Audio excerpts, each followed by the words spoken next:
هو الذي ارسل رسوله بالهدى ودين الحق ليظهره على الدين كله ولو كره المشركون. الحمد لله وكفى والصلاة والسلام على عباده الذين اصطفى، خصوصا على افضلهم وخاتم النبيين محمد الامين وعلى آله وصحبه اجمعين. اما بعد فقد قال الله تبارك وتعالى كما ورد في سورة بني اسرائيل: اعوذ بالله من الشيطان الرجيم، بسم الله الرحمن الرحيم. ولا تقف ما ليس لك به علم ان السمع والبصر والفؤاد كل اولئك كان عنه مسؤولا. صدق الله العظيم. رب اشرح لي صدري ويسر لي امري واحلل عقدة من لساني يفقهوا قولي. اللهم ربنا الهمنا رشدنا واعذنا من شرور انفسنا. اللهم ارنا الحق حقا وارزقنا اتباعه وارنا الباطل باطلا وارزقنا اجتنابه. اللهم وفقنا لما تحب وترضى، آمین یا رب العالمین۔ سورہ بنی اسرائیل کے تیسرے اور چوتھے رکوع کی 18 آیات میں، جیسے کہ میں عرض کر چکا ہوں، حبر الامہ حضرت عبداللہ ابن عباس رضی اللہ تعالی عنہما کے قول کے مطابق تورات کی تعلیمات کا نچوڑ اللہ تعالیٰ نے دے دیا ہے۔ So to say, this is the Quranic version of the 10 commandments of Torah. ذہن میں تازہ کر لیجئے، سب سے پہلی ہدایت: مت پوجو کسی کو سوائے اللہ کے، بندگی پرستش صرف اللہ کی۔ دوسری ہدایت: والدین کے ساتھ حسن سلوک، اور اس موضوع پر یہ قرآن مجید کا ذروۂ سنام ہے۔ اگر وہ تمہارے پاس بڑھاپے کی عمر کو پہنچ ہی جائیں تو انہیں اف تک مت کہو، انہیں کبھی جھڑکو نہیں، ان کے سامنے اپنے کندھے جھکا کر رکھو، عاجزی اختیار کرو، تواضع اختیار کرو۔ ہاں یہ کہ اگر کسی وقت کوئی بات ان کی رد کرنی ہی پڑے، جبکہ تمہارے دل میں کوئی میل نہ ہو، سرکشی نہ ہو، تو اللہ تعالیٰ جانتا ہے تمہارے دلوں کی حالت کو، اللہ معاف فرمائے گا۔ تیسری ہدایت: رشتہ داروں کے حقوق ادا کرو اور محتاجوں کے اور غرباء کے مسکین۔ چوتھی ہدایت: فضول خرچی میں دولت مت اڑاؤ۔ یہ تیسری اور چوتھی باہم مربوط ہے۔ اگر فضول خرچی میں دولت اڑاؤ گے تو ادائے حقوق کے لیے پیسے نہیں آئیں گے، بلکہ انسان مصرف جو ہے اپنی فاضل دولت کا کرے۔ حقوق کا ادا کرنا، اس میں قرابت دار سب سے پہلے ہے، پھر اور جو بھی محتاج ہیں، مسکین ہیں، پھر یہ کہ اللہ کے دین کے لیے خرچ کرنا ہے۔ اس میں پھر مزید ہدایت کہ اگر کسی وقت تمہاری اپنی حالت ایسی نہ ہو کہ کسی کے ساتھ تعاون کر سکو، تب بھی یہ ہے کہ بات نرم کرو، معذرت کرو بڑے اچھے انداز میں۔ اسی سلسلے میں مزید ہدایت کہ ان صدقات اور خیرات کے معاملے میں بھی انتہا پسندی نہیں ہونی چاہیے۔ نہ یہ ہو کہ آدمی بخیل ہو جائے اور ہاتھ اپنی گردن سے باندھ لے کہ کوئی پیسہ نکلے ہی نہ یہ کہ اپنے دونوں ہاتھ کھلے چھوڑ دے، تو پھر یہ کہ اسے بعد میں پچھتانا پڑے۔ اسی میں مزید ہدایت: اگر تم اپنے کسی عزیز کا یا کسی اور بیچارے غریب انسان کا چاہتے ہو کہ اس کا حال بدل جائے، اس کی حالت بہتر ہو جائے، اپنی حد تک جو تم کر سکتے ہو ضرور کرو، لیکن یہ نہ سمجھو کہ تم کسی کی حالت بدلنے پر قادر ہو۔ کسی کے رزق کی کشادگی یا تنگی یہ سراسر اللہ کے ہاتھ میں۔ ایک اور ہدایت: زنا کے قریب تک نہ پھٹکنا، یہ بہت ہی بری شے، بے حیائی اور برا راستہ ہے۔ مزید ہدایت: انسانی جان کا احترام، قتل ناحق سے بچنا، اور جو شخص ناحق قتل کر دیا جائے اس کے ورثاء کو ہم ایک اختیار دیتے ہیں، ان کے ہاتھ میں اختیار ہوتا ہے کہ قاتل کو معاف کریں یا قاتل سے جان کے بدلہ جان جو ہے اس کی لیں۔ مزید ہدایت: یتیموں کے مال کے قریب نہ پھٹکنا، لیکن بہت عمدہ طریقے سے ان کی حفاظت کرو، امانت سمجھو اس کو، یہاں تک کہ وہ اپنی بلوغت کو پہنچ جائیں، پھر یہ ہے کہ تم ان کے مال ان کے حوالے کر ہی دو گے۔ عہد کی پابندی کرو، جہاں معاہدہ ہو جائے، وعدہ ہو، اس کو پورا کرو۔ اور جب ناپ کا دینے لگو تو ناپو بھی پورا، اور تول کر دو تو سیدھی ترازو سے تولو۔ یہی بہتر ہے نتیجے کے اعتبار سے بھی، اسی سے جو بقیت اللہ جو بچ جائے گا تمہارے لیے اس میں برکت ہوگی۔ اور بے ایمانی سے کم ناپ کر کم تول کر کچھ زیادہ اگر تم نے فوری طور پر حاصل کر بھی لیا تو اس میں برکت نہیں ہوگی بلکہ اس میں نحوست ہوگی۔ ان تمام چیزوں کے بارے میں فرمایا۔ اب جو اس کے بعد جو ہدایت ہے جو بہت اہمیت کی حامل ہے، وَلَا تَقْفُ مَا لَيْسَ لَكَ بِهِ علم، ایسی چیز کے پیچھے مت پڑو یا مت لگو جس کے لیے تمہارے پاس علم نہیں ہے۔ انسان کا بحیثیت اشرف المخلوقات اس کا طرز عمل جو ہے وہ علم پر مبنی ہونا چاہیے، توہمات پر نہیں، خام خواہ کے توہمات جن کے لیے کوئی بنیاد نہیں، کوئی دلیل نہیں، ان توہمات کے اوپر انسان اپنی روش کو استوار کرے، یہ اس کے شایع نشان نہیں ہے۔ البتہ اب علم جو ہے وہ دو طرح کے ہیں، یہ ہم سورہ بقرہ کے 4 رکوع میں دیکھ آئے ہیں۔ ایک ہے ہیومن نالج، ایکوائرڈ نالج، انسان جو علم حاصل کرتا ہے، اور ایک ہے ریویلڈ نالج جو اسے دیا جاتا ہے، وہ وحی کے ذریعے سے آتا ہے، الہام کے ذریعے سے آتا ہے۔ وہ ریویلڈ نالج جو ہے اس کے ریسیپینٹ جو ہے وہ ہیومن سول ہے، اسپرٹ ہے، یہ نہیں ہے، یہ سینسز نہیں ہے، یہ دماغ نہیں ہے۔ وہی چاہے جلی ہو چاہے خفی ہو، الہام ہو، کشف ہو، رؤیا صادقہ ہو، کوئی بھی شے ہو، اس کا تعلق اس حیوانی وجود سے نہیں ہے، اس کا در حقیقت اس روحانی وجود سے ہے جس کا مسکن قلب ہے۔ اب ظاہر بات ہے کہ اس میں بھی جو وہی خفی عام لوگوں کو ہو جاتی ہے، الہام ہو جاتا ہے، کچھ اور ہو جاتا ہے، وہ بھی کوئی دلیل نہیں ہے۔ اس شخص کے لیے تو دلیل ہے وہ، اگر وہ شریعت کے خلاف نہ ہو، لیکن کسی اور کے لیے دلیل نہیں ہے۔ جو ریویل نالج ہے اس میں صرف وحی جلی جو انبیاء کے پاس آئی ہے وہ دلیل ہے، وہ دلیل قاطع ہے، وہ برہان قاطع ہے۔ ان کے پاس جو وحی جلی آئی وہ بھی، اور جو وحی خفی آئی وہ بھی۔ وحی نبوت جو ہے وہ علم ہے، العلم۔ ایک علم تو یہ ہے، اور دوسرا علم وہ ہے جو انسان حاصل کرتا ہے خود۔ اس کے لیے یہ سینس آرگنز جو اس کو دیے گئے ہیں، حواس خمسہ، جن میں سے اہم ترین جو ہے ان السمع والبصر، سماعت اور بصارت، باقی یہ کہ 3 اور بھی ہیں، چھونا ہے، چکھنا ہے، سونگھنا ہے۔ ان سے جو سینس ڈیٹا ملتا ہے پھر وہ یہاں فیڈ ہوتا ہے دماغ میں، برین میں، اور یہ ایک کمپیوٹر ہے جو اسے پروسیس کرتا ہے، اس سے کچھ نتیجے نکالتا ہے۔ یہ آیت در حقیقت اس سے بحث کر رہی ہے۔ انسانی علم کے لیے اللہ تعالیٰ نے جو انسان کو ایپریٹس دیا ہے، جو آرگنز دیے ہیں، وہ ہے ان السمع والبصر والفؤاد کل اولئک کان عنہ مسئولا۔ وہ سماعت ہے، بصارت ہے اور عقل ہے۔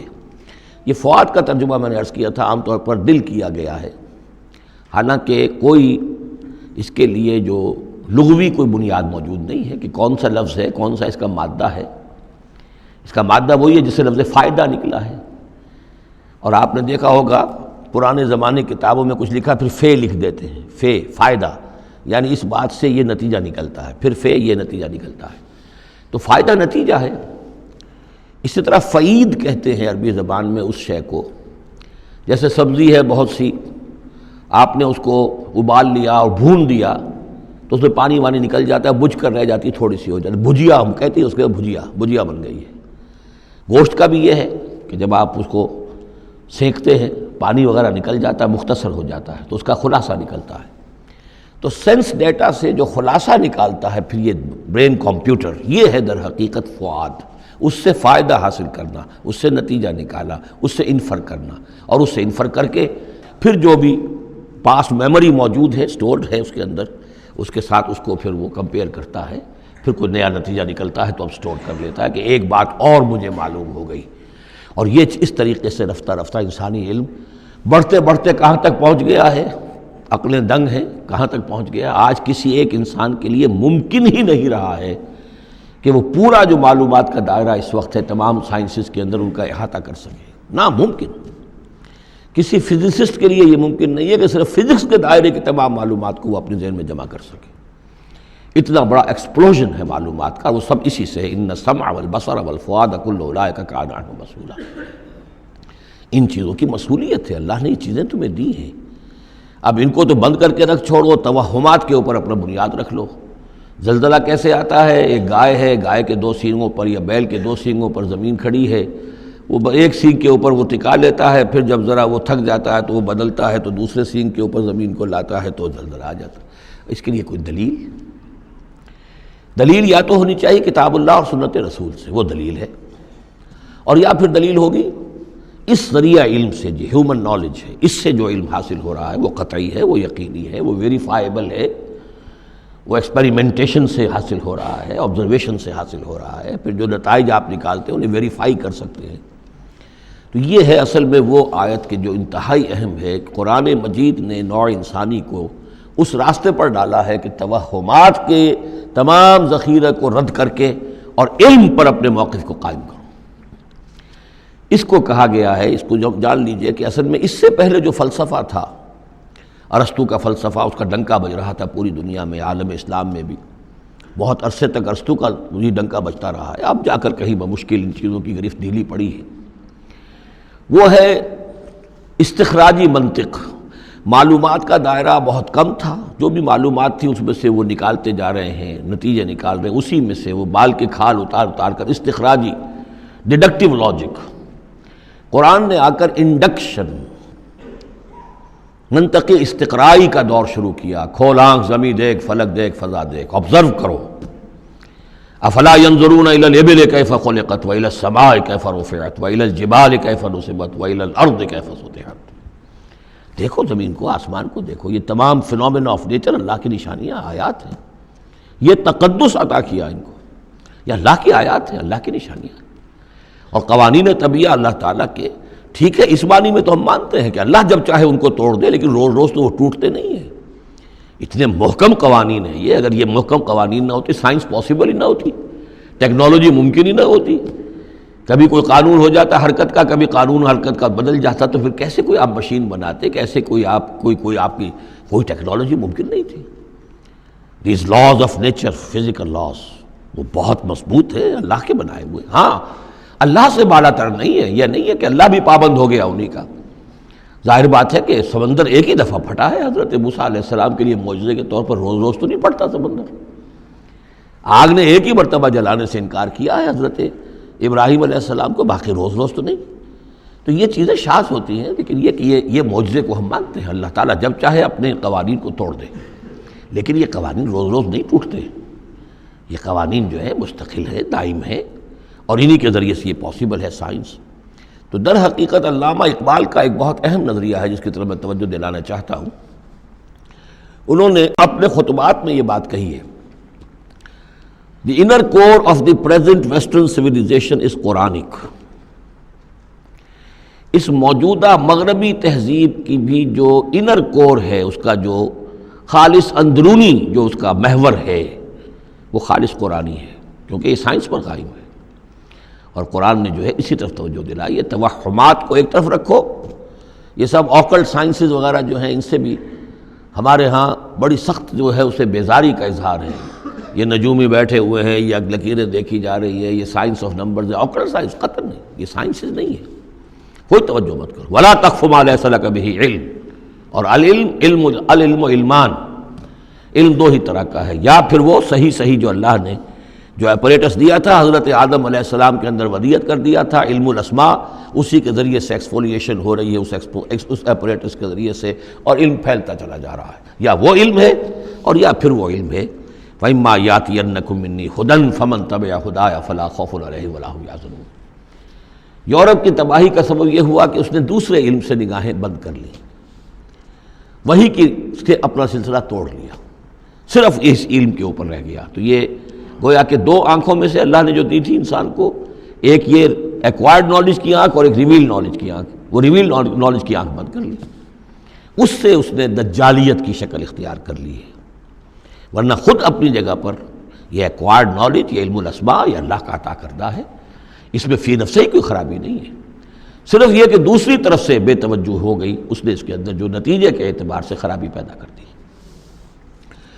وَلَا تَقْفُ مَا لَيْسَ لَكَ بِهِ عِلْمٌ إِنَّ السَّمْعَ وَالْبَصَرَ وَالْفُؤَادَ كُلُّ أُولَٰئِكَ كَانَ عَنْهُ مسؤولا وَلَا تَمْشِ فِي الْأَرْضِ مَرَحًا، اور زمین میں اکڑ کر مت چلو، إِنَّكَ لَن تَخْرِقَ الْأَرْضَ، کتنے ہی اکڑ کر چلو اور کتنے پاؤں مارو زمین پر، تم زمین کو پھاڑ نہیں سکو گے۔ ولن تبلغ الجبال طولا، اور نہیں پہنچ سکو گے پہاڑوں تک اونچائی میں، گردن کتنی اکڑا لو، کتنا اونچا کر لو، اوپر ترا بھی چڑھا لو، کہاں تک چڑھاؤ گے؟ کل ذالک کان سیئہ عند ربک مکروہا، یہ جو ساری باتیں ہیں اس میں جو برائی ہے وہ تیرے رب کو بہت ناپسند ہے۔ اب اس میں ڈونٹس بھی آئے ہیں، ڈوز بھی آئے ہیں، یہ کرو یہ نہ کرو، یہ کرو یہ نہ کرو۔ تو ان تمام احکام کے اندر جو حکم ہے اس سے سرتابی کریں گے تو برائی ہے، اور جس چیز سے روکا گیا ہے اس میں ملوث ہوں گے تو برائی ہے، تیرے رب کو بہت پسند ہے، ناپسند ہے۔ ذالک مما اوحی الیک ربک من الحکمہ، یہ ہے وہ کہ جو آپ کے رب نے اے محمد آپ پر وحی کی ہے از قسم حکمت، یہ حکمت کا خزانہ ہے۔ تمدن انسانی، تہذیب انسانی، ثقافت انسانی، اجتماعیت انسانی کے لیے یہ اصول ہیں کہ اگر ان پر انسان کاربند رہے تو اس دنیا کی زندگی کو بھی جنت بنا سکتا ہے۔ وَلَا تَجْعَلْ مَعَ اللَّهِ إِلَٰهًا آخر، لیکن اولین اور آخرین بات پھر وہی ہے، شروع میں بھی یہ تھا وَقَضَىٰ رَبُّكَ أَلَّا تَعْبُدُوا إِلَّا إِيَّاهُ، اول و آخر توحید ہے۔ وَلَا تَجْعَلْ مَعَ اللَّهِ إِلَٰهًا آخر فَتُلْقَىٰ فِي جَهَنَّمَ مَلُومًا مَدْحُورًا، اللہ کے ساتھ کسی اور کو نہ ٹھہرا لو معبود، پھر تم جھونک دیے جاؤ گے جہنم میں ملامت زدہ ہو کر، ملوم مدحورا، دھکے دیے جا کر۔ افاسفاکم ربکم بالبنین، چلتے چلتے ایک اشارہ جو کہ انہوں نے کیا تھا کہ اللہ کی بیٹیاں قرار دے لی تھیں۔ افاسفاکم ربکم بالبنین، اے عرب کے لوگوں تم ذرا سوچو، مزید غور کرو، کیا تمہیں تو پسند کر لیا ہے، ترجیح دی ہے اللہ نے بیٹوں کے ساتھ، بَاتَّخَذَ مِنَ الْمَلَائِکَةِ اِنَاثًا، اور خود فرشتوں کی شکل میں اپنے لیے بیٹیاں کر لی ہیں۔ اِنَّکُمْ لَتَقُولُونَ قَوْلًا عَظِیمًا، غور کرو، تم یہ بڑی گستاخی کی بات کر رہے ہو اللہ کی جناب میں۔ وَلَقَدْ صَرَّفْنَا فِي هَذَا الْقُرْآنِ لِيَذَّكَّرُوا، اس سورہ مبارکہ کے بارے میں ایک بات نوٹ کر لیجئے گا کہ اس میں قرآن حکیم میں حجم کے اعتبار سے جتنی مرتبہ اس صورت میں قرآن کا لفظ آیا ہے، قرآن کا ذکر ہے، تانا بانا معلوم ہوتا ہے کہ قرآن ہی سے ہے، قرآن سے متعلق۔ پہلے رکوع میں تھا ان ھذا القرآن یہدی للتی ہی اقوم ویبشر المؤمنین الذین یعملون الصالحات ان لهم اجرا حسنا، اجرا کبیرا۔ تو اب اسی طریقے سے آپ دیکھیں گے بار بار قرآن کا ذکر آئے گا۔ وَلَقَدْ صَرَّفْنَا فِي هَذَا الْقُرْآنِ لِيَذَّكَّرُوا، ہم نے تو اس قرآن کے اندر اپنی آیات کو تصریف، گردش کے اندر رکھا ہے، مختلف اسلوبوں سے بیان کیا ہے تاکہ یہ سوچیں، غور کریں، سبق حاصل کریں۔ وَمَا يَزِيدُهُمْ إِلَّا نُفُورًا، ان بدبختوں کی بدبختی یہ ہے کہ اس میں ان کے اندر اضافہ ہو رہا ہے نفرت کے اندر، بھاگ ہی رہے ہیں، دور ہی ہو رہے ہیں۔ قُلْ لَوْ كَانَ مَعَهُ آلِهَةٌ كَمَا يَقُولُونَ، اے نبی ان سے کہیے کہ اگر اللہ کے ساتھ اور بھی آلہہ ہوتے جیسے کہ یہ کہہ رہے ہیں، اِذًا لَابْتَغَوْا إِلَىٰ ذِي الْعَرْشِ سَبِيلًا، تو وہ بھی تو ذی العرش کی طرف کوئی راستہ تلاش کرتے، یعنی یہ کہ اگر کوئی اور آلہہ ہوتے تو کیا ان کے دل میں یہ تمنا نہ ہوتی کہ سب سے بڑا الہ میں کیوں نہ بنوں؟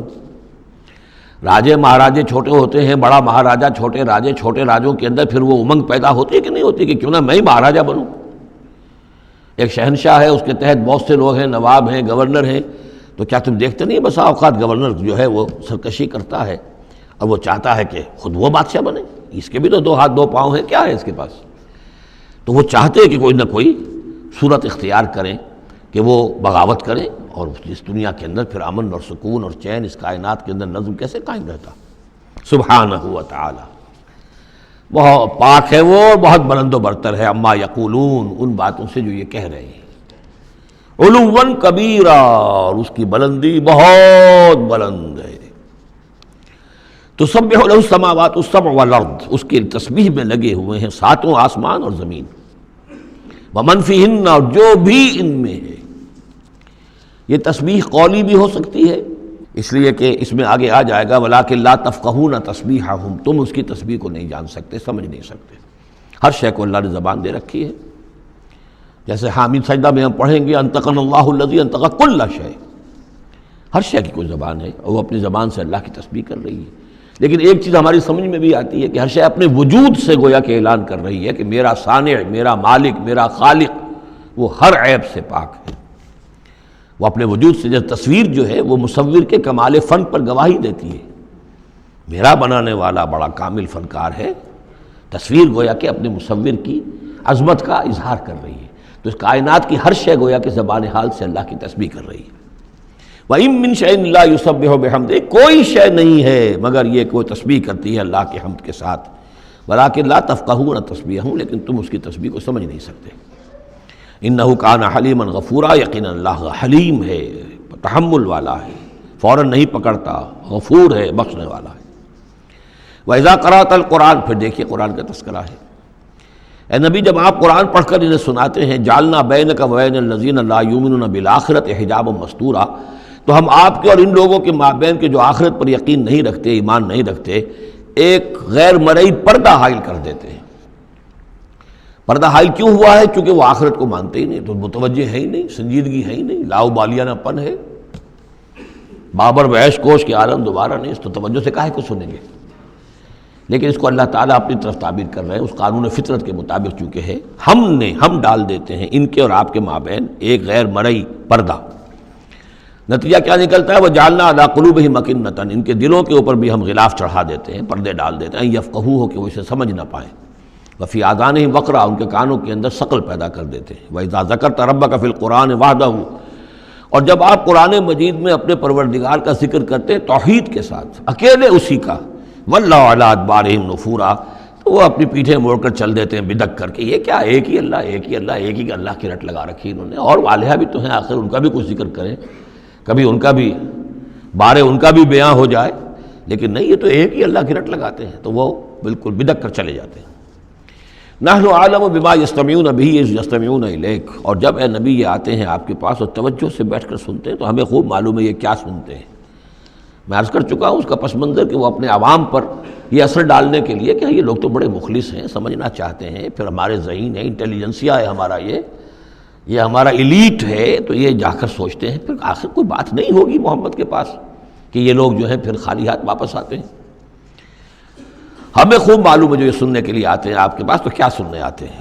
وَإِذْ هُمْ نَجْوَىٰ، اور پھر جب یہ علیحدہ ہوتے ہیں، سرگوشیاں کر رہے ہوتے ہیں، اِذْ يَقُولُ الظَّالِمُونَ، اور پھر یہ ایک دوسرے سے کہتے ہیں یہ ظالم، ان تتبعون الا رجلا مسحورا، تم نہیں پیروی کر رہے ہو مگر ایک سحر زدہ شخص کی، یعنی ان میں سے کسی کے دل میں کوئی بات پیدا ہونی بھی لگتی ہے کہ نہیں بھئی آج تو جو بات کی ہے محمد نے صلی اللہ علیہ وسلم بڑی وزنی بات ہے، اس پر تو سنجیدگی سے غور کرنا ہوگا۔ اب ان کے کان کھڑے ہوئے کہ معلوم ہوتا ہے کہ اس پر تو ہمارے اس دوست اور ساتھی کے اوپر تو محمد کا داؤ چل گیا صلی اللہ علیہ وسلم، لہذا پھر اس کو سمجھاتے نہیں بھائی ایک سحر زدہ آدمی ہے، مسحور انسان ہے، کہاں اس کی باتوں پر سنجیدگی سے غور کر رہے ہو۔ انظر کیف ضربوا لک الامثال، دیکھیے اے نبی کیسی مثالیں وہ آپ کے لیے بیان کرتے ہیں، سحر زدہ، مسحور، کبھی ساحر، کبھی مسحور، کبھی شاعر، کبھی مجنون، یعنی کوئی ایک رائے بھی ان کی نہیں آپ کے بارے میں بن رہی ہے۔ فضلوا، اب وہ بھٹک گئے ہیں، فلا یستطیعون سبیلا، اور اب یہ راہ یاب نہیں ہو سکیں گے۔ وقالوا اذا كنا عظاما ورفاتا، اور وہ کہتے ہیں کہ کیا جب کہ ہم ہڈیاں ہو جائیں گی اور چورا چورا ہو جائیں گی ہماری ہڈیاں بھی، ہمارا گوشت گل سڑ کر جو ہے راکھ ہو جائے گا، اِنَّا لَمَبْعُوثُونَ خَلْقًا جَدِيدًا، کیا کہہ رہے ہیں محمد صلی اللہ علیہ وسلم، کیا پھر ہمیں اٹھا لیا جائے گا ایک نئی زندگی، ایک نئی تخلیق؟ گویا کہ انہیں یہ بہت محال معلوم ہوتا ہے، ناممکن ہے۔ قُلْ كُونُوا حِجَارَةً أَوْ حَدِيدًا، اے نبی ان سے کہیے کہ تم تو ہڈیوں کی بات کر رہے ہو اور مٹی کی بات کر رہے ہو، خواہ تم پتھر بن جاؤ، لوہا بن جاؤ، او خلقم مما یکبر فی صدورکم، یا اس سے بھی زیادہ کوئی سخت چیز جو تمہارے دلوں میں ذہن میں ہو، تمہارے اس کا تصور کر سکتے ہو، وہ بن جاؤ، تب بھی اللہ اٹھا لے گا۔ فسیقولون من یعیدنا، پھر وہ کہیں گے اچھا کون ہمیں اٹھائے گا دوبارہ، کون ہمیں دوبارہ پیدا کرے گا؟ قل الذی فطرکم اول مرہ، کہیے وہ جس نے تمہیں پہلی مرتبہ پیدا کیا۔ فَسَيُنْغِضُونَ إِلَيْكَ رُؤُوسَهُمْ، تو پھر وہ آپ کے سامنے ذرا اپنے سرکوں کو مٹکائیں گے، سروں کو، ہاں ہاں ٹھیک ہے، لیکن وَيَقُولُونَ مَتَىٰ، کب ہوگا ایسا بتائیے؟ قُلْ عَسَىٰ أَن يَكُونَ قَرِيبًا، کہہ دیجئے ہو سکتا ہے قریب ہی آئی ہوئی تمہاری شامت جو ہے ہو سکتا ہے دور نہ ہو۔ یوم یدعوکم فتستجیبون بحمدہ، جس دن کہ وہ تمہیں پکارے گا جب تم اپنی قبروں میں ہوگے یا گلے سڑے ہوئے ہڈیوں کی شکل میں ہوگے، لیکن تم چلے آؤ گے اس کی پکار پر لبیک کہتے ہوئے، بحمدہ، اس کی حمد کرتے ہوئے، وتظنون ان لبثتم الا قلیلا، اور تم گمان کرو گے کہ نہیں رہے ہم مگر بہت تھوڑا سا عرصہ، دنیا میں بھی اور یہ پورا عالم برزخ جو ہے یہ بھی کوئی تھوڑا سا ہی عرصہ تھا جو ہم گزار کر آئے ہیں۔ وَقُلْ لِعِبَادِي يَقُولُوا الَّتِي هِيَ أَحْسَنُ، اے نبی میرے بندوں سے کہہ دیجئے، اب یہ عبادی کون ہے؟ اہل ایمان، بجائے یا ایھا الذین آمنوا کہنے کے قُلْ لِعِبَادِی، میرے بندوں سے کہہ دیجئے، یقولوا الَّتِی هِیَ أَحْسَنُ، وہ بات کیا کریں عمدہ، مطلب یہ ان کی طرف سے کوئی تلخی کی بات نہیں ہونی چاہیے۔ اب ان لوگوں کے آباء و اجداد سے بنے ہوئے ان کے خیالات ہیں، عقائد ہیں، ان کی ریتیں ہیں، ان کی رسمیں ہیں، ان کی حمیت ہے، ان کی غیرت ہے، عوام میں جہالت ہے، ان کے چودھریوں میں اپنے مفادات، اپنی حیثیت، اس کا احساس ہے۔ لہذا یہ تمام رکاوٹیں جو ان لوگوں کے راستے میں حائل ہیں ان کا خیال کریں تو اپنا جو داعی جو ہے اس کے اندر تحمل ہونا چاہیے، حلم ہونا چاہیے، داعی کہیں مشتعل نہ ہو۔ قل لعبادی یقولوا التی ہی احسن، انہیں بات کرنی چاہیے عمدہ۔ ان الشیطان ینزغ بینہم، یقین شیطان تو چاہے گا کہ ان کے درمیان کوئی لڑائی شروع کرا دے، ہاتھا پائی شروع کرا دے۔ ان الشیطان کان للانسان عدوا مبینا، یقیناً شیطان جو ہے وہ تو انسان کا کھلا دشمن ہے ہی۔ ربکم اعلم بکم، تمہارا رب تم سے خوب واقف ہے۔ ان یشاء یرحمکم، وہ چاہے گا تو تم پر رحم فرمائے گا، اور ان یشاء یعذبکم، چاہے گا تمہیں عذاب دے گا۔ وما ارسلناک علیہم وکیلا، اور نبی ہم نے آپ کو ان پر کوئی داروغہ بنا کر نہیں بھیجا ہے کہ آپ ذمہ دار ہیں ان کو ہدایت پر لانے کے، نہیں۔ یہ معاملہ ہر شخص کا اپنا ہے، ذاتی ہے، ہز اون چوائس۔ وَرَبُّكَ أَعْلَمُ بِمَنْ فِي السَّمَاوَاتِ وَالْأَرْضِ، اور اللہ آپ کا رب خوب جانتا ہے ان تمام چیزوں کو کہ جو آسمان میں ہے اور زمین میں ہے۔ وَلَقَدْ فَضَّلْنَا بَعْضَ النَّبِيِّينَ عَلَىٰ بَعْضٍ، اور ہم نے بعض انبیاء کو بعض انبیاء پر فضیلت دی ہے۔ اب چونکہ یہ مسئلہ وہی ہے، آخری دور ہے مکے کا، اور وہ خبریں پہنچ چکی ہیں، اور یہ صورت بنی اسرائیل کے تاریخ سے شروع ہو رہی ہے، تو اب ظاہر بات ہے کہ ایک مسئلہ اٹھ کھڑا ہوگا کہ آیا موسیٰ افضل ہیں یا محمد افضل ہیں، یا یہ کہ عیسیٰ افضل ہیں یا محمد افضل ہیں صلی اللہ علیہ وسلم علیہ الصلاۃ والسلام۔ تو یہاں پر مسلمانوں کو اس دعوت اور تبلیغ کے جو تقاضے ہیں ان کے حوالے سے کہ اس بحث میں تم نہ پڑو۔ اگر اس بات کو تم زیادہ زور دو گے ان میں حمیت پیدا ہو جائے گی، جیسے ہمارے ہاں وہ کھڑے ہو کر الاپتے ہیں سارے نبیوں سے افضل ہمارا نبی۔ ٹھیک ہے وہ ہے افضل، لیکن خود انہوں نے کہا ہے کہ مجھے یونس ابن متہ پر بھی فضیلت مت دو۔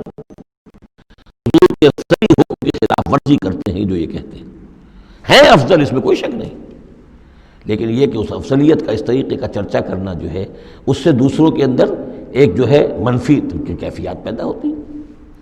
تو اس حوالے سے حضور کی حدیث ہے یہ، مجھے یونس ابن متہ پر بھی فضیلت مند ہو۔ یونس وہ ہیں رسولوں میں سے ایک ہی رسول ہیں دنیا میں جنہیں کچھ اللہ نے سزا دی ہے، پکڑ ہوئی ہے، اور کسی کا معاملہ نہیں۔ یہ سورہ یونس میں ہم دیکھا ہے، تو آپ نے فرمایا مجھے یونس پر بھی فضیلت مند ہو، اس لیے کہ اس بات میں مت پڑھو وَلَقَدْ فَضَّلْنَا بَعْضَ النَّبِيِّينَ عَلَىٰ بَعْضٍ، ہم نے بعض انبیاء کو بعض انبیاء پر فضیلت دی ہے، بس اصولی بات ہے۔ تِلْكَ الرُّسُلُ فَضَّلْنَا بَعْضَهُمْ عَلَىٰ بَعْضٍ۔ اب یہاں دیکھیے خاص طور پر پھر ان کے نبی کا ذکر کیا جا رہا ہے، وَآتَيْنَا دَاوُودَ زَبُورًا، ہم نے داؤد کو زبور عطا کی تھی۔ ہم ان انبیاء اور رسل کے جو عظمتیں ہیں، ان کے جو مقامات ہیں، ان کے اعتراف میں، ان کے اعلان میں ہمیں کوئی باک نہیں، ہمیں کوئی جھجک نہیں۔ قُلِ ادْعُوا الَّذِينَ زَعَمْتُم مِّن دُونِهِ، کہیے ان سے کہ پکارو انہیں جنہیں تم سمجھتے ہو کہ اللہ کے سوا کوئی معبود ہے، کوئی کار مختار وہ بھی ہیں۔ فَلَا يَمْلِكُونَ كَشْفَ الضُّرِّ عَنكُمْ وَلَا تَحْوِيلًا، تو انہیں کوئی اختیار حاصل نہیں ہے نہ تو تم سے کوئی تکلیف دور کرنے کا اور نہ ہی کوئی حالت کو بدل دینے کا۔ اولئک الذین یدعون، وہ ہستیاں جنہیں یہ پکار رہے ہیں۔ پکارنے والوں میں دیکھیے کہ پکارنے میں ایک تو ایسے بھی تھے خیالی ہستیاں جن کا کوئی وجود ہی نہیں، من گھڑت، لیکن پکارے جانے والے انبیاء، اولیاء اللہ یا فرشتے یہ بھی تو ہو سکتے ہیں نا۔ لیکن اس عالم امر میں، اس عالم غیب میں ان کا حال کیا ہے جنہیں یہ پکار رہے ہیں؟ ہم کئی دفعہ دیکھا ہے انہیں پتہ بھی نہیں کہ یہ ہمیں پکار رہے ہیں۔ قیامت کے دن وہ تو انکار کریں گے، ہمیں کوئی معلوم نہیں تھا کہ تم نے ہمارے ساتھ یہ گستاخیاں کی ہیں اور ہمیں شرمندگی کا سامان بن گئے ہو، کہ اللہ تعالیٰ کے سامنے ہماری شرمندگی ہے کہ اللہ تعالیٰ کے ہاں پیش ہو رہے ہیں کہ ہمیں مد مقابل بنایا گیا اللہ کا۔ لہذا اولئک الذین یدعون یبتغون الی ربہم الوسیلۃ، اس عالم غیب میں وہ تو خود اللہ کے، اپنے رب کے تقرب کے متلاشی ہیں۔ یہ وسیلہ کا لفظ آ چکا ہے اس سے پہلے۔ یبتغون الی ربہم الوسیلۃ ایہم اقرب، یعنی اس عالم امر میں بھی درجات ہیں، فرشتے ہیں، طبقہ اسفل کے فرشتے ہیں، پھر درجہ اعلیٰ کے فرشتے ہیں، پھر مقربین بارگاہ ہیں، پھر وہ جو ہے ملائے اعلیٰ جس کو کہا جاتا ہے، ملائکہ مقربین ہیں۔ تو ان کے اندر بھی ایک درجہ بندی ہے، اور وہ اس عالم کے اندر بھی جیسے یہاں اللہ کے بندے تقرب اللہ کی کوشش کر رہے ہیں، وہ وہاں پر وہ بھی اس عالم کے اندر، بس فرق تو یہی ہے کہ وہ ہماری نگاہوں سے اوجھل ہے۔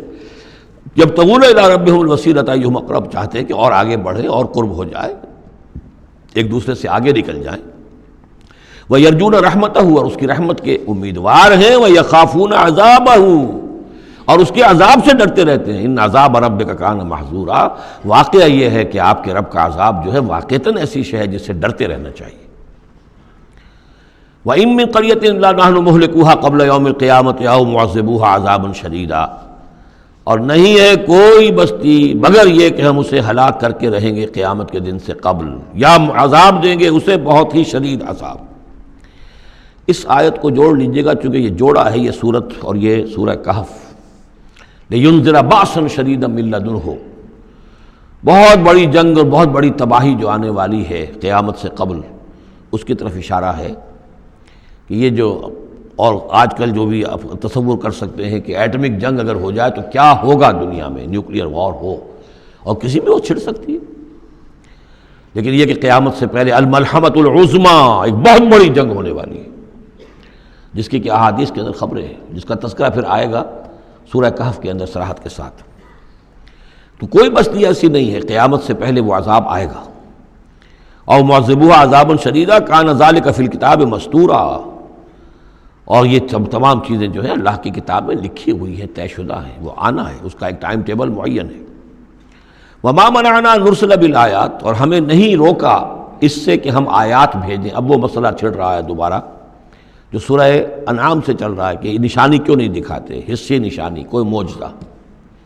یہاں اللہ تعالیٰ فرما رہے ہیں کہ ہم نے اس طرح کے معجزے دکھانے کیوں بند کر دیے. وما منعنا، نہیں روکا ہم کو اس سے کہ ان نرسل بالآیات، کہ ہم وہ معجزات دکھائیں، الا ان کذب بها الاولون، اس لیے کہ ہم نے یہ دیکھ لیا کہ پچھلوں نے بھی جھٹلایا ان کو. نہ تو سمود کو جو ہم نے ناقہ دی تھی ان کے مطالبے کے اوپر اس پر کوئی ایمان لایا، نہ عیسیٰ کو جو آخری معجزے ہم نے دے دیے، زندہ جانور پیدا کر دینا، گارے سے بنانا، پھونک مارنا اور اڑتا ہوا وہ پرندہ بن جائے، اور مردہ کو کہنا قم باذن اللہ اور وہ کھڑا ہو کے چلنے لگ جائے. اب اس سے آگے کون سا معجزہ ہوگا؟ لیکن کوئی مانا. معلوم ان کذب بها الاولون، پہلوں نے بھی ان معجزات کا انکار ہی کیا، جھٹلایا. وآتینا ثمود الناقۃ مبصرۃ، ہم نے سمود کو، قوم سمود کو، ان کی آنکھیں کھولنے کے لیے ہم نے اونٹنی والی نشانی دکھا دی. فظلموا بها، انہوں نے اس پر بھی ظلم کیا. وما نرسل بالآیات الا تخفیفا، اور ہم نہیں بھیجتے اپنی آیات، نشانیاں، مگر صرف خبردار کرنے کے لیے. وہ خبردار کرنے کے لیے اب ہم اپنی قرآن مجید کی آیات بھیج رہے ہیں. وَإِذْ قُلْنَا لَكَ إِنَّ رَبَّكَ أَحَاطَ بِالنَّاسِ، اور جب ہم یہ کہتے ہیں کہ آپ کے رب نے تو لوگوں کا احاطہ کیا ہوا ہے، تب بھی یہ کہتے ہیں اس کا کیا مطلب ہے؟ کہاں ہے اللہ؟ کہاں ہمارا احاطہ ہوا ہے؟ اب ظاہر بات ہے کہ یہ مسئلہ ہے جو سمجھیے فلسفے کے مشکل ترین مسائل میں سے ہے. حقیقت و ماہیت وجود. ایک اللہ کا وجود ہے، ہر جگہ ہے، ہر آن ہے، لیکن یہ کہ یہاں دنیا میں ہے کہ نہیں ہے، یہ دنیا ہے یا اللہ ہے، کیا ہے؟ اب یہ سمجھ میں آنے والی بات نہیں ہے. اسی لیے کچھ لوگوں نے اس کو ہماوست، سب کا یہ کائنات جو ہے خدائی ہے، خدا ہی نے یہ روپ دھار لیا ہے. جیسے انسانوں کا روپ دھار لیتا ہے، وہ اوتار کی شکل میں آ جاتا ہے، ایسے خدا نے اس کائنات کی شکل اختیار کر لی ہے. اس کو پینتھیزم کہتے ہیں انگریزی میں، ہماوست، سب خدائی ہے. یہ بہت بڑا کفر ہے، شرک ہے. تو کیسے سمجھے؟ بہت سی چیزیں ہیں جو انسان کی سمجھ سے بالا تر ہیں. اللہ ہے کیسے ہے؟ کیا دنیا میں اللہ نہیں ہے تو اللہ کی ذات محدود ہو گئی؟ پوری یہ کائنات، اس میں اللہ کا وجود ہی نہیں ہے تو اس کا مطلب یہ کہ اللہ تو پھر علیحدہ کہیں ایک محدود سی شخصیت ہو گئی جو کسی جگہ پر ہے. لیکن اللہ تو ایبسلیوٹ ایگزسٹنس ہے اس کی، کسی حدود اور قیود اور زمان و مکان اور سمت ان سے تو باورا ہے. وراء الورا ثم وراء الورا. وَمَا جَعَلْنَا الرُّؤْيَا الَّتِي أَرَيْنَاكَ إِلَّا فِتْنَةً لِلنَّاسِ. اسی طریقے سے اب یہ مسائل گنوائے جا رہے ہیں کہ جو لوگوں کے لیے بڑے ان کا، چونکہ ان کی طرف سے ان کا رد عمل جو ہے وہ صحیح نہیں ہوتا، لہذا اللہ تعالیٰ نے معجزے دکھانے بند کر دیے ہیں، اور حضور کے بارے میں طے کر لیا کہ وہ معجزہ نہیں دکھائیں گے جس طرح کا معجزہ یہ مانگ رہے ہیں. اسی طرح ہم نے جو آپ کو مشاہدہ کرایا جس شب معراج کا، وما جعلنا الرؤیا التي، رؤیا یہاں خواب کے معنی میں نہیں ہے، جیسے رؤیت بصری ہے، ہم دیکھ رہے ہیں، یہ بھی تو رؤیت ہی ہے. تو حضور کو باقاعدہ مشاہدہ کرایا، التي اریناک، جو آپ کو دکھایا ہم نے، الا فتنۃ للناس، وہ بھی لوگوں کے لیے فتنہ بن گیا. لوگوں نے کہا کہ یہ تو معلوم ہوتا کہ اب بالکل ہی ان کا دماغ چل گیا ہے، معاذ اللہ ثم معاذ اللہ. بہت خوش ہوئے تھے مشرکین مکہ، بہت خوش ہوئے. چلو جی چلیے اب ہماری مشکل حل ہو گئی، اب تو ہم تمام مسلمانوں کو باور کروا لیں گے کہ آج تک تم نہیں مانتے تھے، واقعتاً محمد کا دماغ چل گیا ہے صلی اللہ علیہ وسلم. وہ کہہ رہے ہیں میں راتوں رات بیت المقدس بھی ہو کے آ گیا ہوں، اور میں آسمانوں کی سیر کر کے آ گیا ہوں۔ اب یہ بات ناقابل قیاس، کیسے انسان سمجھے، گمان نہیں کر سکتا۔ آج تو پھر بھی آپ سوچ سکتے ہیں کہ آج تو آپ کے پاس وہ ذرائع ہیں کہ چاند پر بھی آپ پہنچ گئے ہیں، لیکن یہ کہ آج سے آپ 1400 برس پہلے کے انسان کے بارے میں سوچئے، اسے بیت المقدس جانے کے اندر بھی جو ہے 15 دن لگتے تھے، تو کیسے وہ گیا اور گئے بھی اور آ بھی گئے رات ہی رات کے اندر۔ بڑے خوش ہو کر آئے حضرت ابو بکر کے پاس، ابو بکر سنا تمہارے ساتھی کیا کہہ رہے ہیں؟ کہ کیا کہہ رہے ہیں؟ وہ کہہ رہے ہیں میں رات کو بیت المقدس ہو کر آ گیا ہوں۔ ایک دفعہ ایک لمحہ توقف کیا، کیا واقعی کہہ رہے ہیں؟ ہاں ہاں کہہ رہے ہیں، چلو ہم تمہیں ملوا دیتے ہیں، ان سے کہلوا دیتے ہیں، چلو صحیح، اگر وہ کہہ رہے ہیں تو ٹھیک کہہ رہے ہیں، بس ختم۔ اس دن سے صدیق کا لقب، وہ کہہ رہے ہیں تو ٹھیک کہہ رہے ہیں۔ اور فرمایا جب میں یہ مانتا ہوں کہ آسمان سے روز ان کے پاس فرشتہ آتا ہے، تو اگر وہ آسمان ہوا ہے تو کون سی بڑی بات ہو گئی؟ اگر اللہ کا فرشتہ آسمان سے روز آتا ہے ان کے پاس، تو وہ آسمان تک ہو کے آ گئے تو کون سی بڑی بات ہوئی؟ وہ اگر کہہ رہے ہیں تو سچ کہہ رہے ہیں۔ مستند ہے ان کا فرمایا ہوا، وما جعلنا الرؤيا التي اريناك الا فتنة للناس، یہ بھی لوگوں کے لیے فتنہ بن گیا۔ وشجرة الملعونة في القرآن، اسی طرح ایک مثال ہے قرآن مجید میں زقوم کے درخت کا ذکر آتا ہے کہ وہ درخت جو ہے وہ عین جہنم کے اس کے تہ کے اندر اس کی جڑ ہوگی، وہاں سے وہ درخت کیسا ہوگا؟ آگ کے اندر درخت، ہاؤ از اٹ پاسبل؟ اب یہ زقوم کا یہ بھی ان کے لیے ایک فتنہ بن گیا۔ اب یہ چیزیں نہیں جانتے کہ اس عالم کا کہ جو فزیکل لاز ہے وہ اور ہوں گے، مختلف ہوں گے، اس آگ کی نوعیت اور ہے، وہ آگ یہ نہیں ہے، وہ آگ جو ہے اس کی حیثیت ہی کچھ اور ہے۔ تو فرمایا وَالشَّجَرَةُ الْمَلْعُونَةَ فِي الْقُرْآنِ، اور جس قرآن مجید میں جس ملعون شجر کا ذکر ہے، وَنُخَوِّفُهُمْ، لیکن یہ ساری باتیں ہم انہیں بتاتے ہیں خبردار کرنے کے لیے، فَمَا يَزِيدُهُمْ إِلَّا طُغْيَانًا كَبِيرًا۔ اب یہ ان کی بدبختی ہے کہ ان تمام چیزوں سے ان کے اندر سرکشی ہی کے اندر اضافہ ہو رہا ہے، بڑھتے چلے جا رہے ہیں سرکشی میں۔ وَإِذْ قُلْنَا لِلْمَلَائِكَةِ اسْجُدُوا لِآدَمَ فَسَجَدُوا إِلَّا إِبْلِيسَ، اور یاد کرو جب کہ ہم نے کہا تھا فرشتوں سے کہ سجدہ کرو آدم کو، تو ان سب نے سجدہ کیا مگر ابلیس نے نہیں کیا۔ قَالَ أَسْجُدُ لِمَنْ خَلَقْتَ طِينًا، یہ چوتھی مرتبہ اب یہ آدم و ابلیس کا قصہ آ رہا ہے قرآن میں۔ اس نے کہا کیا میں اس کو سجدہ کروں جسے تو نے بنایا ہے گارے سے؟ قَالَ أَرَأَيْتَكَ هَذَا الَّذِي كَرَّمْتَ عَلَيَّ، مزید اس نے کہا کہ ذرا دیکھو، ذرا دیکھ پروردگار، یہ جو انسان آدم جس کو تو نے مجھ پر عزت دی ہے، مجھ سے بالا تر کر دیا، کرمت علیہ، لئن اخرتنی الی یوم القیامہ، اگر تو مجھے مہلت دے دے قیامت کے دن تک، لاحتنکن ذریتہ الا قلیلا، میں اس کی پوری نسل، اس کی ساری اولاد کو لگام دے دوں گا سوائے بہت تھوڑے سے لوگوں کے، ان کو گمراہ کر کے چھوڑوں گا۔ قال اذهب فمن تبعك منهم فإن جہنم جزاؤکم جزاء موفورا، اللہ نے فرمایا جاؤ دفع ہو جاؤ، ٹھیک ہے، ان میں سے جو بھی آدم کی نسل میں سے جو بھی تیری پیروی کریں گے تو پھر تم سب کے لیے تمہارا بدلہ جہنم ہے، وافر بدلہ ہوگا تمہارے لیے، تمہارے گناہوں اور سرکشی کے لیے۔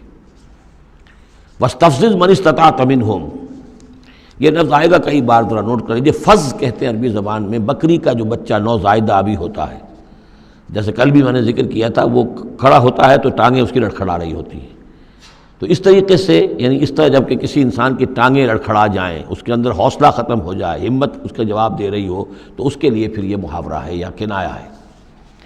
واستفزز من استطعت منهم، تو پھسلا لے ان کو، ان میں سے جس کو چاہے، بصوتک، اپنی آواز سے، واجلب علیہم، اور چڑھا لا ان کے اوپر، بخیلک، اپنے سواروں کو، ورجلک، اپنے پیادوں کو، وشارکہم فی الاموال والاولاد، اور تجھے کھلی چھوٹ ہے ان کے ساتھ مشارکت کر، ساجھا کر مال میں اور اولاد میں، وعدہم، اور ان سے جو چاہے وعدے کر جھوٹے سچے، وما یعدہم الشیطان الا غرورا، لیکن نہیں وعدہ کرتا ان سے شیطان مگر دھوکے کے۔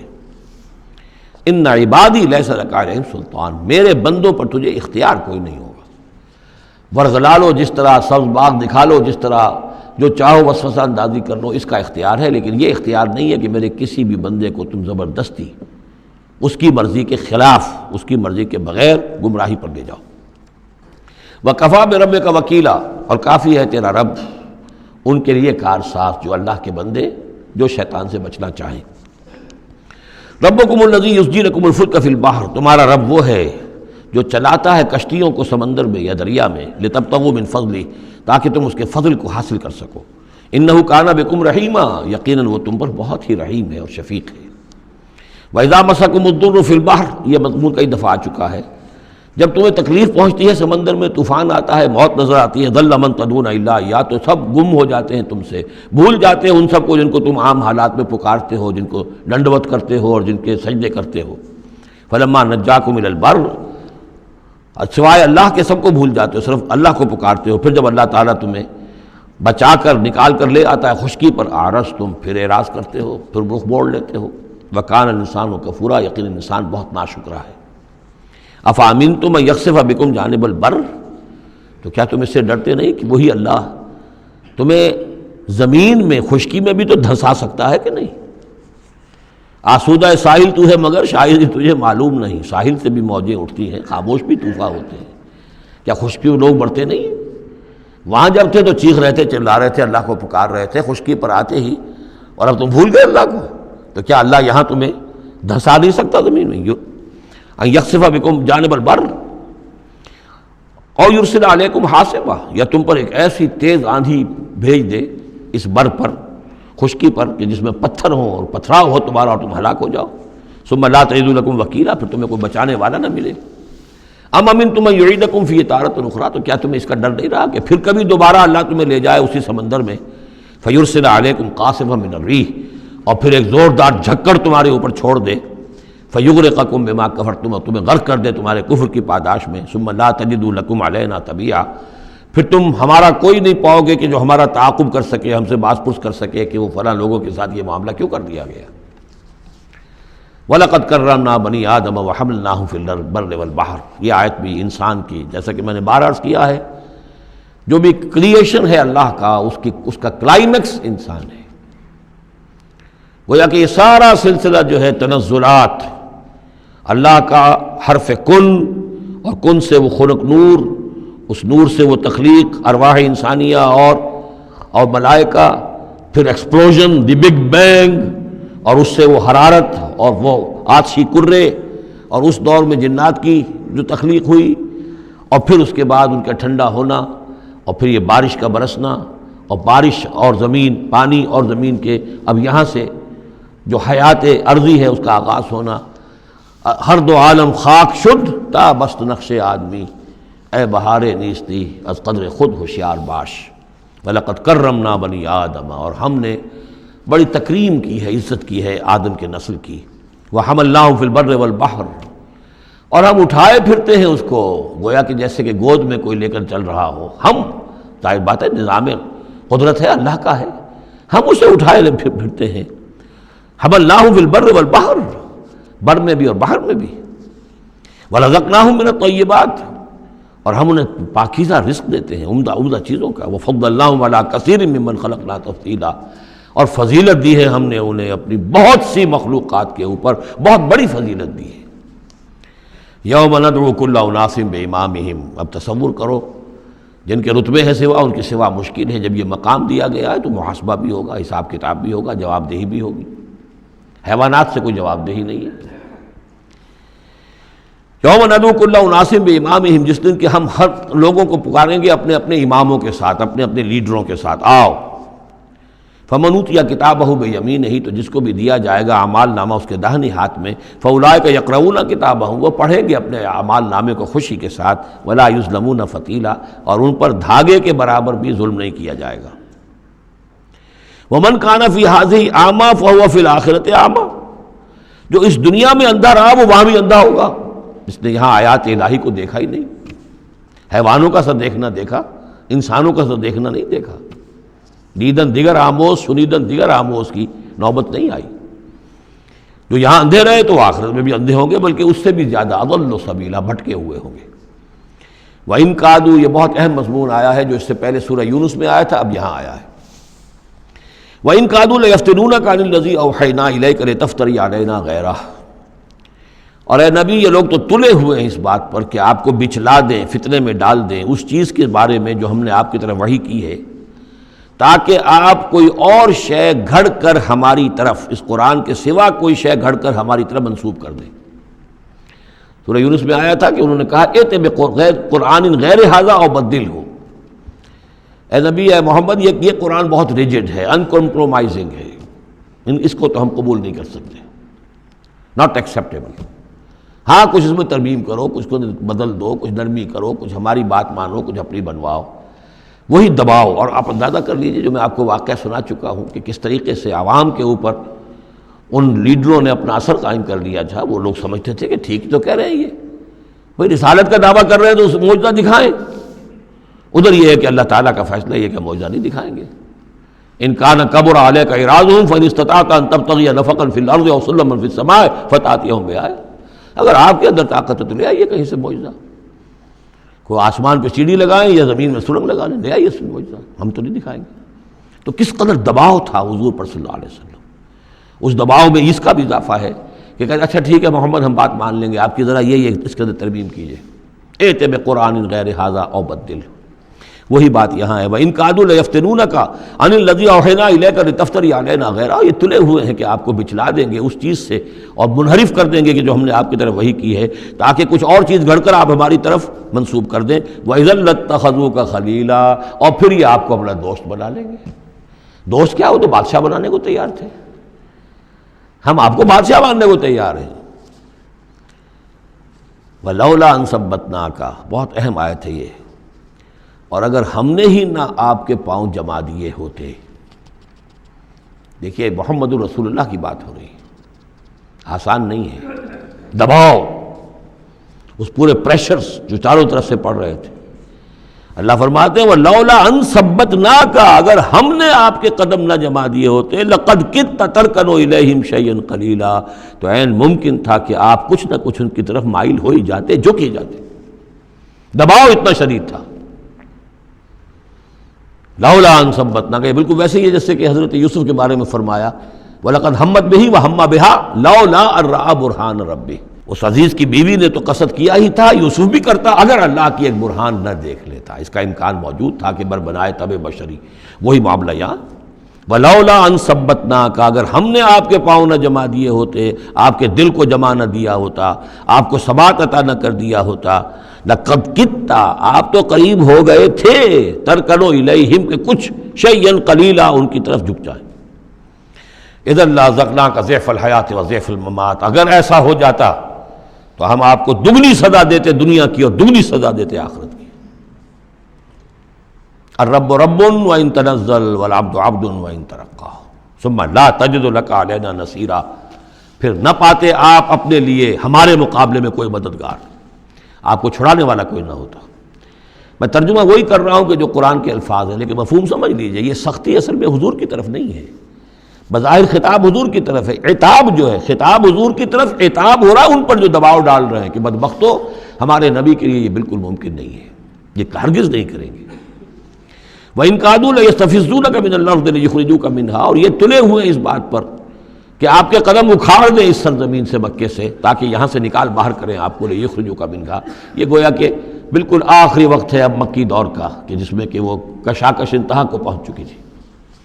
وَإِذًا لَا يَلْبَسُونَ خِلَافَكَ إِلَّا قَلِيلًا، لیکن ساتھ ہی پیشن گوئی بھی ہے کہ ٹھیک ہے یہ تو نہیں کہا کہ یہ آپ کو نکال نہیں پائیں گے، اس کی نفی نہیں کی، لیکن یہ کہ پھر یہ بھی یہاں پر زیادہ دیر رہ نہیں سکیں گے، یعنی یہ کہ چند سال کی بات ہی ہے نا، 8 سال کے بعد، بلکہ بڑے بڑے سردار تو ان کے جو ہے 2 سال کے بعد ہی وہ بدر کے اندر جا کر کھیت رہے۔ ابو جہل کہاں رہا، عقبہ ابن ابی معیط کہاں رہا، سب ختم، بڑے بڑے سب کے سب سردار جو تھے جو غادری سب ختم ہو گئے۔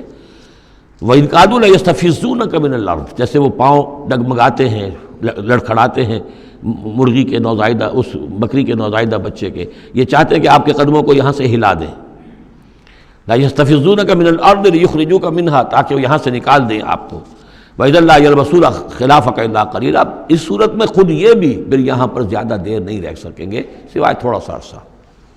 سنت من قد ارسلنا قبلک من رسلنا، اور یہ طریقہ رہا ہے، ہم نے آپ سے پہلے جتنے رسولوں کو بھیجا ان کے باب میں ہمارا یہی قانون رہا ہے کہ نبی جب ہجرت کر جاتا ہے تو پھر گویا کہ امان اٹھ جاتی ہے، پھر اس قوم کے اوپر عذاب آتا ہے۔ وَلَا تَجِدُ لِسُنَّتِنَا تَحْوِيلًا، اور آپ ہماری اس سنت اور قانون اور قاعدے میں اور ضابطے میں کوئی تبدیلی نہیں پائیں گے۔ اقم الصلاۃ لدلوک الشمس الی غسق اللیل وقرآن الفجر، نماز کو قائم رکھیے سورج کے ذرا ڈھلنے سے لے کر رات کے تاریک ہو جانے تک۔ یہ اصل میں 5 وقتہ نماز کا اب نظام یہاں آ رہا ہے، اس طریقے سے نہیں دیا گیا، لیکن اب نظام بتا دیا گیا ہے۔ وہ تو حضرت جبرائیل نے بتایا، وہ معاملہ بالکل دوسرا ہے، لیکن یہ کہ سورج ڈھلتا ہے، جیسے نصف النہار ہے، اس سے ذرا سورج جو ہے مغرب کی طرف گیا، ظہر، تھوڑی دیر بعد عصر، تھوڑی دیر بعد مغرب، پھر رات تاریک ہو گئی، عشاء، 4 نمازیں ہیں۔ اور سردیوں کے موسم میں تو لگتا ہے کہ پے بپے تابڑ توڑ آ رہی ہے، جو نماز مسجد میں پڑھتے ہیں وہ تو گئے اور آئے اور گئے اور آئے، تو گویا کہ نماز کھڑی ہے، مسلسل قائم رکھو نماز کو سورج کے ڈھلنے سے لے کر اور رات کے تاریک ہو جانے تک۔ وقرآن الفجر، اور اب ایک اور نماز رہ گئی اور وہ ہے فجر کی، اور اسے تعبیر کیا قرآن الفجر، اس لیے کہ اس میں طویل قرات ہونی چاہیے، قرآن کا پڑھا جانا فجر کے وقت۔ ان قرآن الفجر کان مشہودا، اس لیے کہ یہ فجر کے وقت قرآن کا پڑھا جانا جو ہے یہ مشہود ہے، یعنی اس میں ایک تو یہ کہ حضور قلب ہوتا ہے انسان کا، سو کر اٹھا ہے آدمی، تر و تازہ ہے، حواس جو ہیں تازہ ہیں، کوئی تکدر نہیں ہے، کوئی تکان نہیں ہے، تو ایک تو حضور قلب ہے، اور ایک یہ ہے کہ فرشتے بھی عصر اور فجر کے وقت جو ہے ان کی شفٹیں چینج ہوتی ہیں۔ یہ دونوں نمازوں میں یہ جو ہیں دونوں شفٹوں والے موجود ہوتے ہیں، رات والے آتے ہیں عصر کے وقت اور دن والوں کی چھٹی ہوتی ہے، اور فجر میں یہ ہے کہ رات والوں کی چھٹی ہونے والی ہے اور دن والے آ کر چارج لیتے ہیں، تو فرشتوں کی حاضری کا وقت ہے۔ وَمِنَ اللَّيْلِ فَتَہَجَّدْ بِهِ، اور نماز کے ایک حصے میں سے آپ جاگیے اس قرآن کے ساتھ، بہی کو یہاں نوٹ کیجئے، جیسے سورہ انعام میں نے بار بار نوٹ کرایا تھا، انذر بہی ذکر بہی، تبشیر ہو اس قرآن کے ذریعے سے، تذکیر اس قرآن کے ذریعے سے، انذار اس قرآن کے ذریعے سے۔ تو تہجد جو ہے جاگنا، قرآن کے ساتھ جاگنا ہے۔ اب ہمارے ہاں چونکہ قرآن لوگوں کو یاد نہیں ہوتا، تو جو پڑھتے بھی ہیں تہجد وہ تو 8 رکعتیں جیسے تیسے جو قل هو اللہ کے ساتھ پڑھ کر پھر بیٹھ کر کوئی مراقبہ کر لیا، کوئی اور ذکر کر لیا، وہ اصل تہجد وہ نہیں، اصل تہجد یہ ہے طویل قرات رات کو کھڑے ہو کر کی جائے۔ نافلۃ لک، یہ اضافی شے ہے اے نبی آپ کے لیے۔ عسیٰ ان یبعثک ربک مقام محمودا، امید ہے کہ آپ کا رب آپ کو مقام محمود پر فائز کرے گا۔ یہ مقام محمود کو بہت بلند مقام ہے میدان حشر میں اور پھر جنت میں، جس کی حقیقت کو ہم اس وقت نہیں جان سکتے۔ وَقُلْ رَبِّ أَدْخِلْنِي مُدْخَلَ صِدْقٍ وَأَخْرِجْنِي مُخْرَجَ صِدْقٍ، اب یہ ہجرت کا حکم ہے جو حضور کو دیا جا رہا ہے، یعنی جب آیا ہے حکم، اجازت آئی ہے، تو ساتھ ہی یہ دعا بھی تلقین کر دی گئی، اور یہ کہیے اے رب میرے مجھے داخل فرما جہاں تو نے مجھے داخل کرنا ہے، یعنی یثرب میں، مدینہ منورہ میں، اس وقت تک اس کا نام یثرب تھا، تو میرا داخلہ جو ہے سچا داخلہ ہو، عزت کے ساتھ داخلہ ہو، اعزاز کے ساتھ داخلہ ہو، مبوع صدق جیسے سورہ یونس میں آیا تھا، وَأَخْرِجْنِي مُخْرَجَ صِدْقٍ، اور یہاں مکے سے مجھے نکال، تو یہاں سے نکال باعزت طریقے پر، وَاجْعَلْ لِي مِن لَّدُنْكَ سُلْطَانًا نَصِيرًا، اور اب پھر آپ اپنے خزانہ فیض اور فضل سے مجھے سند عطا کیجئے، اختیار عطا کیجئے، حکومت کی طاقت عطا کیجئے۔ یعنی اب جو نیا دور آ رہا تھا، جو آپ جا رہے تھے مدینہ منورہ، تو اصل میں گویا کہ آپ کا استقبال تو وہاں ایسے ہونے والا تھا جیسے بادشاہ کا استقبال ہوتا، جاتے ہی وہاں آپ کو وہ حیثیت حاصل ہو گئی کہ اوس اور خزرج کے دونوں قبیلے جو ہیں انہوں نے گویا کہ آپ کو اپنا حاکم تسلیم کر لیا ایک معنی میں، اور یہودیوں کے تینوں قبیلوں سے آپ نے جو ہے جا کر معاہدے کر لیے، تو آپ تو فوری طور پر بے تاج بادشاہ ہو گئے۔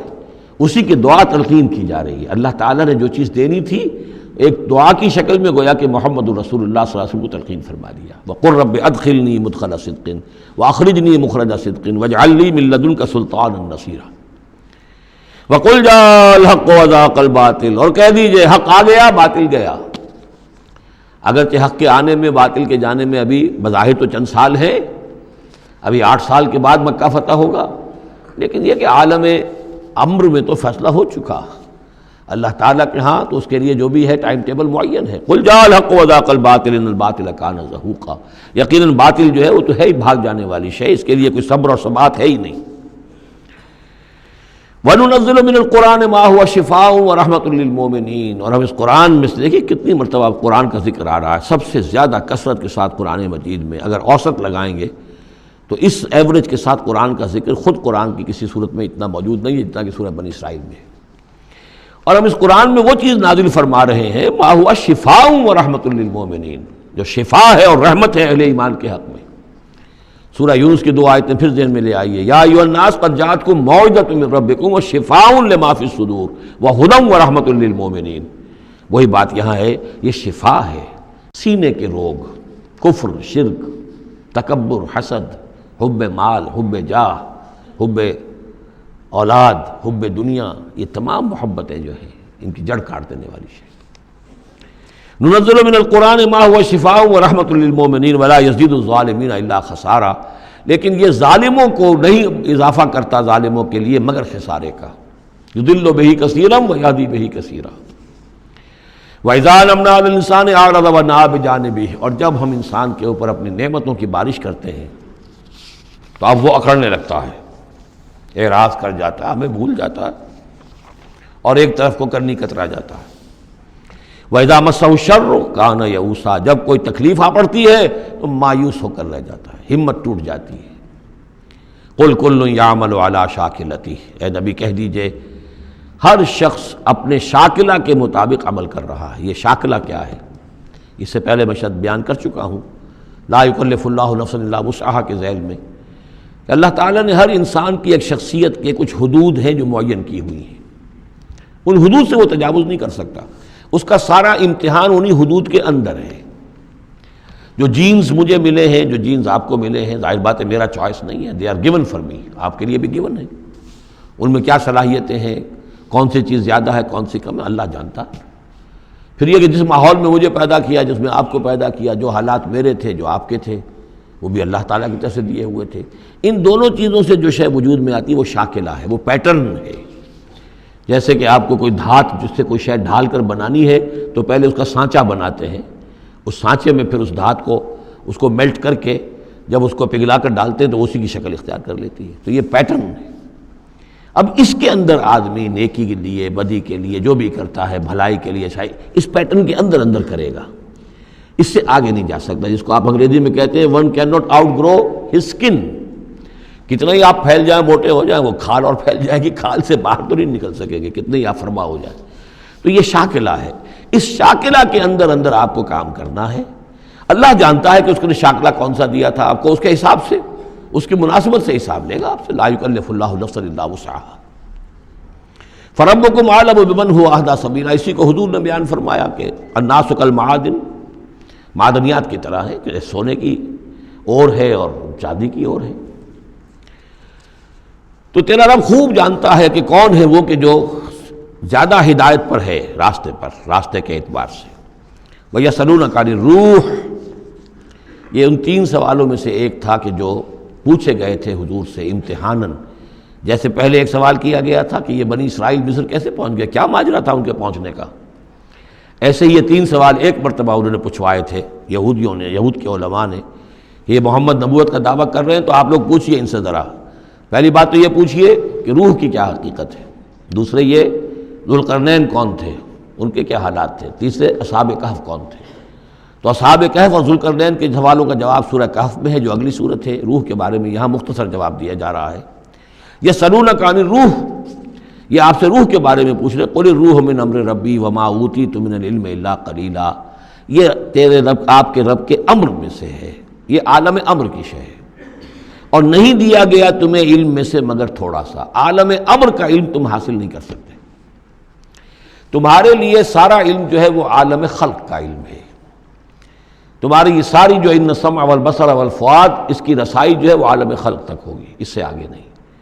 عالم امر کی باتیں جو ہیں ان میں عالم غیب ہے، وہ تمہارے لیے، اس پر تمہیں ایمان بالغیب لانا ہوگا۔ الذین یؤمنون بالغیب ویقیمون الصلاۃ ومما رزقناہم ينفقون۔ ہاں یہ جان لو کہ یہ اس عالم خلق کی شے نہیں ہے، یہ روح جو ہے کچھ اور شے، کہیں اور سے آئی ہے، یہ عالم امر کی شے ہے۔ عالم امر جیسا کہ میں نے عرض کیا، یا فرشتے عالم امر سے متعلق ہیں یا ارواح انسانیہ، یا ان کی کمیونیکیشن جو ہوتی ہے، فرشتہ جب بات کرتا ہے تو وہ روح جس کو ہم کہتے ہیں وحی، وہ بھی روح ہے۔ تو یہ 3 چیزیں ہیں کہ جن کا تعلق عالم امر سے ہے، اور روح انسانی بھی انہیں میں شامل ہے۔ بارک اللہ لی ولکم فی القرآن العظیم ونفعنی وإیاکم بالآیات والذکر الحکیم۔